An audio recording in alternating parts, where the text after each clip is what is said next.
di Nasdem, di P3. Politis. Oh iya, saya merasa bahwa ini klaim yang berbahaya ini.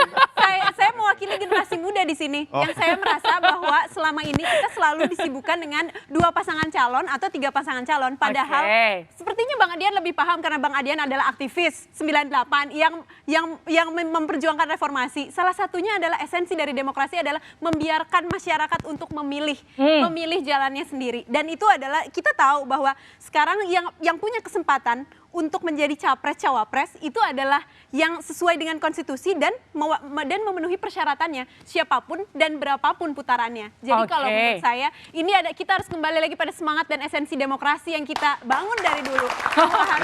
Bahwa harusnya kalau 2 putaran, 3 putaran itu adalah biarkan rakyat yang memilih. Saya tuh nyampaikan gini loh Mbak, saya tuh nyampaikan data survei. Dijawab sama harapan. Harapan yang berbasis pada keberuntungan. Kalau kemudian ada salah ucap, kalau kemudian ada begini dari calon yang lain. Nggak begitu dong diskusi kita. Tapi tentu saja, data survei juga menunjukkan bahwa tidak semua orang itu adalah suka dengan kepemerintahan Jokowi. Oktober 2022 itu data surveinya Anies 28,4%. Oke, bulan ini, bulan kemarin. Kita juga nggak tahu nih survei yang mana yang abang sebutkan dari tadi ini. Kalau kita nggak tahu. Kalau begitu jawab dengan survei lain ya. Ya, oke. Gitu ini abang dari mana nih? Survei yang dari mana indikator sehingga politik, jelas? salah satunya. Oke, bulan kemarin tinggal 18,9. Dia turun 9, sekian persen. Dan itu bukan salah siapa-siapa gitu loh. Dan ini nggak ada hubungan dengan Adian, aktivis reformis atau bukan, nggak ada hubungannya. Ya tapi kan kita yakin masih ada margin of error dan masih ada waktu ke depan untuk jawablah dengan data lagi. Gini loh Mbak, kita tuh mau diskusi yang sehat.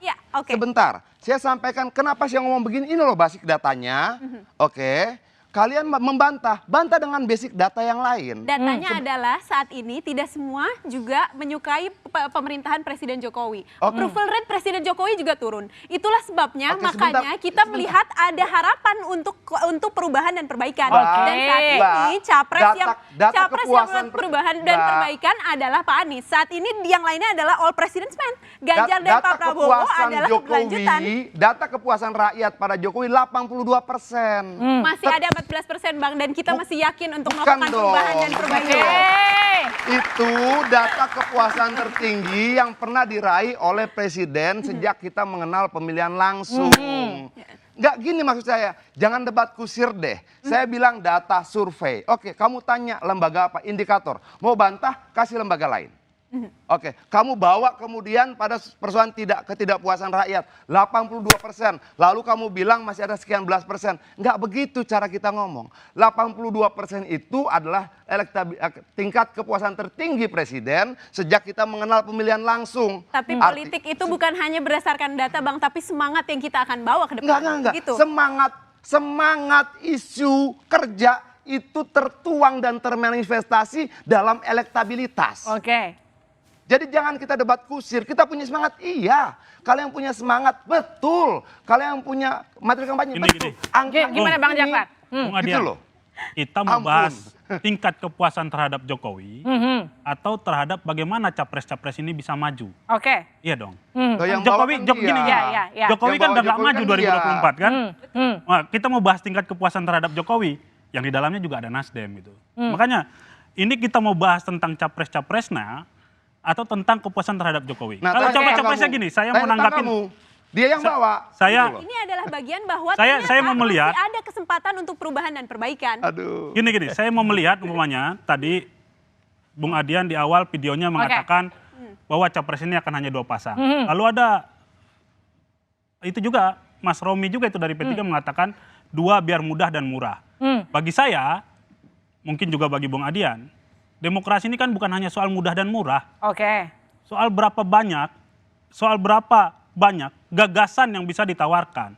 Pertama. Yang kedua, kita belajar dari 2014, 2019 bagaimana keterbelahan. Menjadi 3 itu menjadi sesuatu 3-4 pasang. Bahkan kita mungkin berharap ada 4 pasang capres ya. Sehingga warna-warni keindonesiaan itu lebih muncul daripada sekedar 2 pasang biar mudah dan murah. Nah, demokrasi sendiri itu udah berharga lebih mahal. Ini saya konfirmasi ke Pak Rusli. Jadi tadi suaranya Pak Romi itu suara P3, mewakili P3 atau mewakili personal? Ya, ini pandangan personal ya. Tetapi saya lebih menarik soal data dan realistis politik ya. Apakah memang Nasdem dan teman-teman dari Demokrat, PKS mempertahankan yang survei terus menurun? Kalau soal demokrasi saya setuju. Jadi ada pilihan-pilihan rakyat untuk memilih. Tapi kita kan bicara by data ya. By data By dong. data, kita bicara by data bahwa Jangan by memang rasa, ini- kita tidak sedang Jadi bercinta. lebih baik Gini, 3 atau 2? Kalau by data mempertanyakan pilihan orang itu agak bermasalah menurut saya. Sampai hari ini tidak ada yang goyang di koalisi perubahan. Pertemuan intensif dan lain-lain. Bahkan orang bertanya kapan cawapresnya, kapan cawapres. Sabar aja. Enggak aja gini kita loh, sampaikan. Pok. Nah, jadi gini. Brother, begini Jadi brother. gini, gini. Bantah Mempertanya- dataku dengan datamu. Bukan. Bantah itu. Bukan, mempertanyakan Depan kita pilihan ini, orang. Itu sama dengan mamanya, depan kenapa kita kamu ini milih Jokowi, bukan mahasiswa, Prabowo. Kaum Bukan. intelektual, bantah data Loh. saya dengan datamu. Kalau saya Oke. bilang Oktober 2022, Fakta, dia bukan data. 28,9. Fakta. Kemarin tinggal 18,9. Gini, saya sampaikan fakta, Turun, Bung. bantah bahwa itu salah. Saya Gitu loh. saya tidak bicara data, fakta. Bantah bahwa itu salah. Gini, faktanya sampai hari ini, Bung Kok bantahnya mempertanyakan. dengan- Adian ini mempertanyakan. dengan kemesraan Nasdem sama internal, Demokrat sama gimana? PKS nggak goyah nih. Nggak goyah, kok mempertanyakan kita. Tepuk Kita juga tangan bertanya balik. dulu. PDIP Oke. nggak goyah nih sama Ganjar yang nggak melompat tinggi gitu. Kan sama aja mempertanyakan pilihan gitu. Loh, enggak dong, Seandainya- saya mengatakan seandainya- itu dengan data. Lah, iya. Ada nggak datamu keluar? Bang, Gini. seandainya Ada nggak datamu seandainya- keluar? Gini. Satu seandainya saja. elektabilitas- Saya nyampaikan Ada fakta. nggak datamu keluar? Saya Satu nyampaikan saja. fakta. Nggak Menyampaikan ada kok. ini. Oke, Faktanya baik. tidak Ini ada jadi yang goyang. debat kusir, Oke, data oke, dijawab oke, dengan oke, rasa. oke. Bukan. Fakta. Nggak bisa dong. Sebentar. Seandainya pun elektabilitas turun terus, tapi yang kita tahu persyaratan untuk membuat capres dan Oke, tapi cawapres artinya gini, berlayar sekarang bukan ada elektabilitas. syarat. Baik, Bukan tepuk capres, tangan dulu. Saya tanya, saya lempar ke Adi Prayitno. Mas Adi, tahan dulu Mbak Diska. Mas Adi, jadi gini, kalau misalnya artinya tadi Mas Jakfar bilang nggak ada yang goyang di koalisi perubahan, Anda yakin nggak ada yang goyang di koalisi perubahan? Tapi nanti jawabnya sudah di dua arah.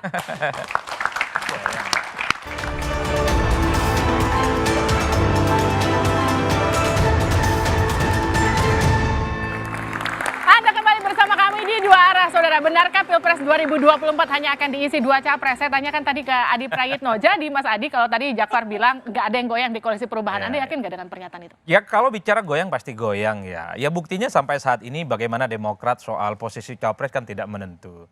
Tapi saya tertarik untuk mengomentari apa yang disampaikan Bang Adian yang berdebat dengan teman-teman kubu perubahan ini ya. Prinsipnya kalau memang iman politik kubu perubahan itu kuat ya nggak perlu didengarkan omongan Adian itu puluh nggak penting.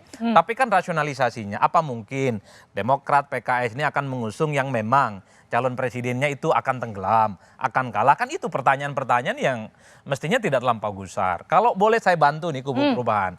Kalau kita membaca logika survei misalnya saat ini ada yang disebut dengan undecided voter. Ada sekitar 12% Oke. masyarakat kita itu masih belum menentukan pilihan politik. Itu bisa milik Anies semua Oke. atau bisa milik Ganjar Pranowo atau milik Prabowo Subianto. Atau misalnya kubu perubahan mengatakan bahwa ada yang disebut dengan swing voters. Swing voter itu adalah orang yang sebenarnya sudah menentukan pilihan hari ini, tapi iman politiknya bisa berubah. Angkanya signifikan, 15%. Artinya gini, masih mungkin elektabilitas Anies Baswedan akan merangkak naik Betul, meninggalkan dua rekan artinya koalisi apa? lain. Orang Oke, itu yang saya belum lempar ke memilih. Nah Bang makanya Adian. itu Ya, yang disebut Bang. Adian sebenarnya. Yang Gimana, ingin gimana? disampaikan secara terbuka. Artinya apa? Ini kan Bang Adian ingin mengatakan ada data survei. Kok rasa-rasanya perubahan ini akan nyungsep, akan tenggelam? Ya karena calonnya turun dengan sendirinya. Ya. Dan tidak perlu menyalahkan orang lain. Oke, tapi Kan, kalau menurut kalau Bang perlu Adi tadi dibantu masih kan ada begitu swing voter argumennya. sekitar 15% yang masih mungkin untuk mendongkrak elektabilitas Anies Nah. Baswedan. Gimana? Itu yang harusnya jawaban mereka. Mereka tidak menjawab ada swing voter sekian persen, ada undecided voter sekian persen. Mereka jawab, ini rekayasa, ini penjagalan. Capek dengernya. Nggak ada Di juga, forum Bang. ini kita Di forum ini nggak di ada. forum ini nggak ada bicara penjagalan gitu. Kan, yang tadi dikutip segala macam. Sebentar dulu. Nah, jawabnya nanti kan masih berkembang. Iya, bagaimana supaya berkembang? Depan kita nih mahasiswa loh. Mereka pakai pikiran mereka. Tadinya mungkin mereka mendukung, dijawab seperti itu. Bisa pergi. Saya jawab dengan angka survei sekian. Surveinya lembaga apa? Lembaga ini. Walaupun tidak etis saya sebutkan lembaganya ya. Gitu. Tapi karena dipaksa saya sebutkan lembaga ini. Saya pikir mau dijawab dan survei lembaga lain. Nggak ada. Loh ini jadi debat kusir. Oke, masuk ke Jokowi. Saya bilang tingkat kepuasannya 82%. Masuk lagi, nggak bisa. Oke. Nah maksud saya gini, itu betul. masih ada undecided voters, Dan masih swing ada voter. sebentar, masih ada swing voters, oke? Sanggup tidak mereka kelola ini? Hmm. Jangan-jangan saya bilang gagal. Kenapa? Trennya turun. Undecided voters dan swing voters sudah ada sejak Oktober 2022. Oke. Tidak bisa mereka ambil. Bahkan yang ada dalam dirinya yang sudah melekat 28,4% itu hilang rontok tiap bulan. Evaluasilah. Evaluasi introspeksi diri lebih baik daripada mencari kambing hitam. Oke, Mas Jakfar, bagaimana mengelola undecided voter dan juga swing voter untuk meyakinkan memilih Anies Baswedan?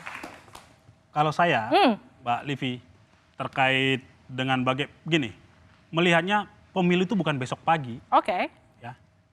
Pemilu itu bukan juga 2 hari lagi. tapi meyakinkan orang nggak cukup sehari. Ya, makanya kemudian belum ada capres yang bisa mengklaim bahwa dia akan menang di 2024. Belum ada. Kalau ada yang klaim terlalu hebat ya. Kenapa? Prosesnya masih sekitar 7 bulan dan lain-lain. Artinya ada proses di sana, proses bagaimana kita berkampanye, bagaimana gagasan, bagaimana momentum politik diciptakan. Kita ingat juga 2014 selisihnya Pak Jokowi dengan Pak Prabowo itu jauh sekali pada pemilu jadi tipis. Maaf, Mbak, gitu. ini debat semantik ya. Ini Oke. debat Iya, iya. semantik. Ini debat semantik. Tadi kita debat kusir, sekarang kita masuk debat semantik. Oke, kamu yakin tidak Anies menang? Yakin lah, Ya, maka itu- kita masih itu dipilih. klaim. Bu- Kau saja yang mengklaim. Bukan. Ya, saya juga Gini punya- loh, pertanyaanmu yakin nggak? Saya yakin. Ya Maka sudah. kemudian partai saya mendukung Anies. Oke. Nah, maka kemudian Jangan dibilang Gini- klaim gini- kalau ada yang yakin. Ya, makanya. Artinya istilahmu yakin dan klaim itu debat semantik. tidak Kita ada. mau masuk pada saya tidak perdebatan klaim. debat semantik. Kan pertanyaanmu yang saya jawab. Saya mau bilang pemilu tidak besok pagi. Pemilu tidak 3 hari lagi. Ya. Ada proses kampanye. Ada proses di sana nanti. Adu dan semua. Adu gagasan. Cara berstrategi bagaimana membuat rakyat yakin. Itulah yang akan menentukan. Yang dihitung. Lembaga survei ini kan melakukan evaluasi terhadap kita. Oke. Melakukan pengkajian, melakukan ukuran-ukuran capaian-capaian. Maka kemudian, di kemudian hari, sekali lagi saya nyatakan, pertanyaannya jika Pilpres dilaksanakan hari ini, bukan 6 bulan lagi, hari ini, maka kemudian jika dilakukan hari ini, sekian milih si A, sekian milih si B. Ada juga yang menyatakan Anies Baswedan 24%, 22%. Artinya jaraknya masih dalam rentang bisa kejar gitu loh, kalau dalam survei. Jadi Anda Tidak yakin ada yang dominan, masih akan pamannya terkejar? tiba-tiba 60%. Itu baru mungkin kita goyang imannya berubah, pikirannya dan lain-lain. Tidak ada. Ini masih di bawah 40 semua, di bawah 35 malah. Oke, Pak Rusli, Pilpresnya masih jauh, jadi masih ada mungkin suara yang terbalik nanti. Begini ya, ini kan kita bicara fakta politik ya. Iya, fakta. Yang disurvei juga anak-anak muda, aktivis, mahasiswa. Terus isu yang dimainkan terus perubahan-perubahan. Tapi juga artinya menurun ya. Ini kan kita bicara realita, fakta, data begitu ya. Karena itu bahwa isu perubahan yang dijual dengan segala macam ternyata juga kepuasan publik terhadap kepemimpinan sekarang yang kalau kita sebut keberlanjutan ke depan itu artinya tertarik masyarakat fakta-fakta yang dikerjakan pemimpin hari ini. Nah karena itu memang anak-anak muda juga kalau memang gagasan, ide yang dijual oleh koalisi perubahan tentu surveinya semakin menarik. Jadi menurut Pak Rusli, Makin naik. ide untuk perubahan itu nggak menarik bagi pemilih. Ya sepertinya faktanya berkata begitu. Mbak Diska tanggapi? Kalau menurut saya ini bukan masalah data, itu bukan cuma survei saja. Data yang ada, pertama saya akan ingin menyebutkan kalau misalnya tadi pertanyaannya adalah apakah itu akan mengurungkan niat dan dukungan kita untuk mendukung Pak Anies. Kita lihat bahwa datanya sekarang bukan elektabilitas itu bukan syarat untuk Maksud saya membuat begini, Mbak. capres Maksud saya cawapres. begini. Bukan syarat Partai bukan syarat politik membuat kalau capres mau cawapres mendukung, untuk bisa mau perubahan, untuk bisa mau jadi berlayar. kita menang. Untuk Gitu loh. Baik. Logikanya kalau perubahan untuk yang bisa ingin berlayar, kita untuk bisa berlayar yang penting adalah ada dukungan Oke. dari partai politik. Saat ini dukungannya ada. Saat ini ada 20% lebih dari 20% Oke, tapi tadi dari yang partai dimaksud Pak Rusli politik adalah untuk Saya walaupun bukan- ada dukungannya, belum tentu nanti dukungannya akan continue sampai akhir begitu kira-kira. Iya. ini Lalu dukungan ini tidak selalu dikaitkan dengan data dan elektabilitas. Dan elektabilitas itu kita tahu ada margin of error. Oke. Di elektabilitas ada margin of error. Kita masih ada waktu 6 bulan ke depan dan kita tahu bahwa ini kita masih optimis untuk bisa maju ke depan. Oke. Sekarang gini, saya pertanyaannya ke Pak Rusli. Pak Rusli, kalaupun memang hanya akan ada 2 paslon, Anda nggak khawatir polarisasi 2019 akan kembali terjadi? insya Allah tidak ya. Belajar dari demokrasi yang berlangsung selama ini, rakyat semakin cerdas, ya kemudian juga anak-anak muda yang sekarang bonus demografi pada 58%, Ya saya pikir pelajaran masa lalu itu cukup ya. Apalagi media sekarang sangat jelas yang saya ucapkan kemarin di sini juga bahwa bagaimana demokrasi besok ini sehat, cerdas, bermarwah, bermartabat. Tadi saya ingin bicara data lagi. Kan yang disurvei juga anak muda. Ya. Isu perubahan sudah berapa bulan, Bang? Sudah 9 bulan. 9 bulan. Sementara ya. Baik, ini saya lempar ke Bang Adian. Bang Adian, tapi kan kalau kita lihat surveinya Pak Ganjar juga masih naik turun sekarang. Masih Pak Prabowo bahkan di atas. Naik turun dalam survei itu benar.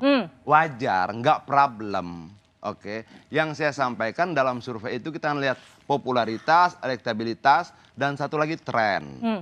Tren ini akan menunjukkan kecenderungannya dia kemana. Makanya maksud saya, oke kita nggak setuju survei. Mau setuju nggak setuju, itu metodologi ilmiah. Ada unsur keilmiahan yang bisa dipertanggungjawabkan secara statistik di situ. Jadi yang kita perdebatkan itu. Oke, nah kalau kemudian kita lihat trennya begini loh. Prabowo tuh merayap naik, Ganjar tuh lompat, lalu datar. Ini turun, Mbak. Gitu loh. Ini kita periksa dari bulan per bulan.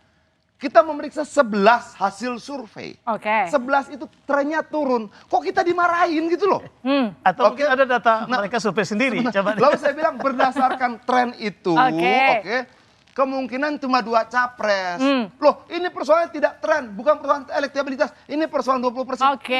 Yang jadi pertanyaan betul, sekarang gini. syarat pencalonan secara konstitusi 20%. Pertanyaan saya, pertama, apakah tiga-tiganya akan kompak kalau dia turun terus? Itu nanti akan dijawab. Jawabnya adalah usai jeda ya, di Dua Arah.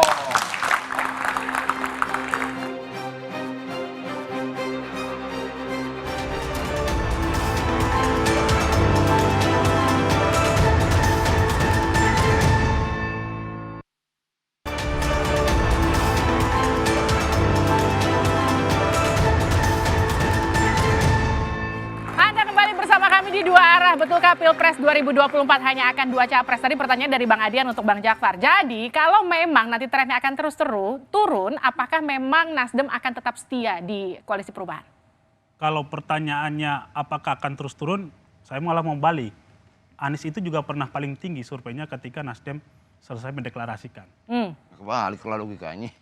Pernah. Ya kalau tinggi emang mau dukung. Pernah, gini, saya mau sampaikan pernah paling tinggi. Dan kemudian melandai turun dianggap gitu.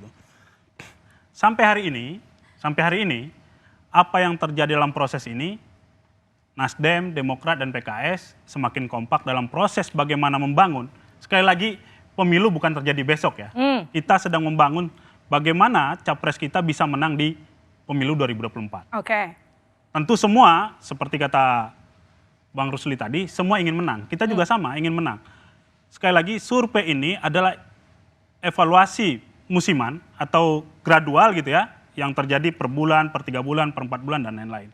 Tentu itu menjadi catatan kita. Saya tidak membantah bahwa itu tidak benar, tidak. Data, sekali lagi, survei itu data ilmiah yang menjadi patokan untuk melakukan gerakan. Tapi gini, tetapkah di sana, Bang? Survei tidak bisa dimarahin. Oh gitu. Kalau itu jangan marah sama siapa-siapa, marah diri sendiri.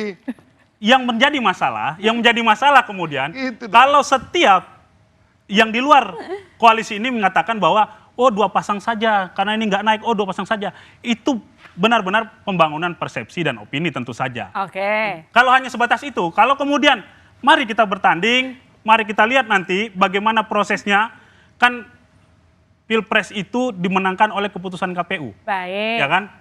Dimenangkan oleh keputusan KPU, siapa yang menang, siapa yang lain, dan lain-lain. Sampai di situ. Maka kemudian yang perlu kita lakukan, survei itu mensurvei seluruh lapisan masyarakat. Dari yang paling tua sampai yang paling muda yang punya hak pilih. Maka kemudian tugas para capres, tugas timnya adalah menyampaikan gagasan-gagasan, menyampaikan ide-ide tentang perubahan, tentang Indonesia di masa depan. Nah sekarang saya ke Pak Rusli, pertanyaannya kurang lebih sama. Tapi pertanyaan untuk P3, kalau memang P3 nggak dapat kursi cawapres, apakah masih bersama dengan PDIP? Kemarin saya katakan, bagi kita kerjasama sudah segala-galanya. Ya tapi kalau meskipun nggak dapat kursi tetap segala-galanya. Ya kita menawarkan kader kita, itu kan hal wajar. Jadi oleh karena itu kita insya Allah tetap bersama, istiqomah kan istiqomah. Lalu soal tadi ya, mungkin saya sebelum statement saya terakhir, saya kasih pantun dulu nih. Boleh. Ini nggak boleh menutup kata-kata. Tanpa pantun ya. Pergi ke pasar, impres, di Simpang 4. Cakep. Ya kalau di Riau Suai ya. Untuk membeli baju dan jamur. Oke. Ya. Semoga terpilih presiden yang hebat supaya Indonesia semakin maju dan insya Allah semakin makmur. Tepuk tangan untuk Pak Rusli. Cuman saya ingin komentar sedikit bahwa saya ingin mencerdaskan anak-anak muda ya. Saya juga milenial barangkali ya. Kolonial. Ya begini, dengan segala program, dengan segala jualan perubahan, tapi faktanya seperti itu. Tapi kita menghormati ya. Kita lebih banyak ada pilihan, saya pikir rakyat bisa memilih. Tapi kan kalau bicara data, metodologi, itu udah ilmiah. Baik, itu pertanyaan untuk Diska kemudian nanti selanjutnya. Bagaimana kemudian memastikan Anies akan tetap maju, tidak digombosi oleh internal sendiri? Kami sendiri optimis dan selalu istiqomah bertiga untuk melaju dalam koalisi perubahan dan mendukung Pak Anies menjadi capres dan cawapres. Kita masih punya 6 bulan. Kita lihat dan Meski AHY nggak jadi cawapres? Sesuai dengan yang dikatakan sebelumnya bahwa itu adalah hak prerogatif presiden, hak prerogatif capres untuk menentukan cawapresnya. Kita tidak mau politik dagang sapi, yang penting adalah capres dan cawapresnya maju yang sesuai dengan duit tunggal, karena kita ingin bukan hanya nanti kalau misalnya presiden berhasil menjadi presiden juga menjadi presiden yang berhasil. Selain itu juga kita tahu bahwa kita masih punya 6 bulan. Kita masih ada.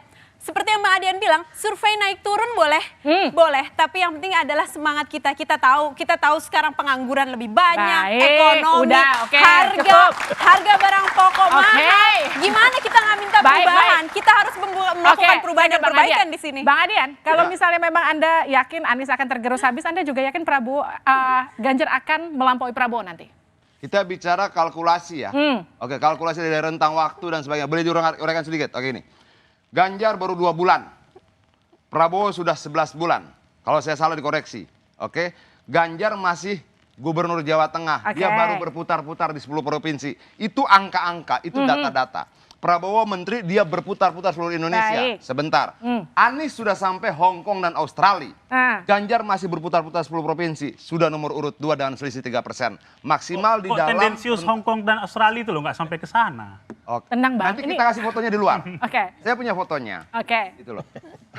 Nggak apa, jangan dibantah. Nanti kita buka fotonya di sini lebih ribet lagi. Oke. Nah, dengan sisa rentang waktu ini, dengan ruang kampanye tingkat popularitas yang masih di bawah 87%, ruang dia untuk meningkatkan elektabilitas masih sangat besar. Kalau pertanyaannya apakah yakin? Yakin. Keyakinan saya berdasarkan apa? Angka-angka. Baik, singkat saja ya Bang Adi. Keyakinan Bang Adian berdasarkan angka-angka. Karena memang kan deklarasinya masih baru sebentar. Tapi apakah kemudian ditambah deklarasi cawapres akan mendongkrak elektabilitas semua pihak? Ya pasti, apalagi misalnya Jokowi itu maksimal dan secara total menyebut Ganjar adalah capres dari PDIP dan Jokowi sebagai kader PDIP akan total. Itu membuat Ganjar pastinya akan bouncing ya.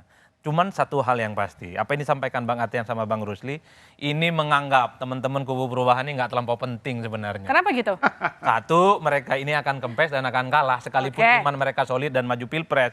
Karena dari data-data disampaikan oleh Bang Adian, ya sekeras apapun mereka memperjuangkan Anies Baswedan, sekeras itu juga mereka akan kalah. Ini klaim politik dan perang politik.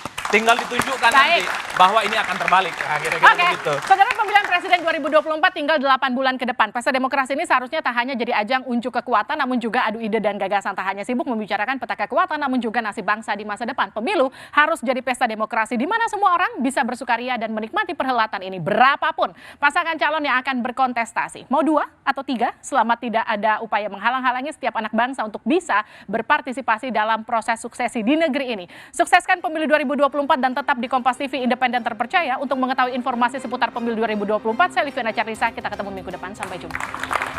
Thank you.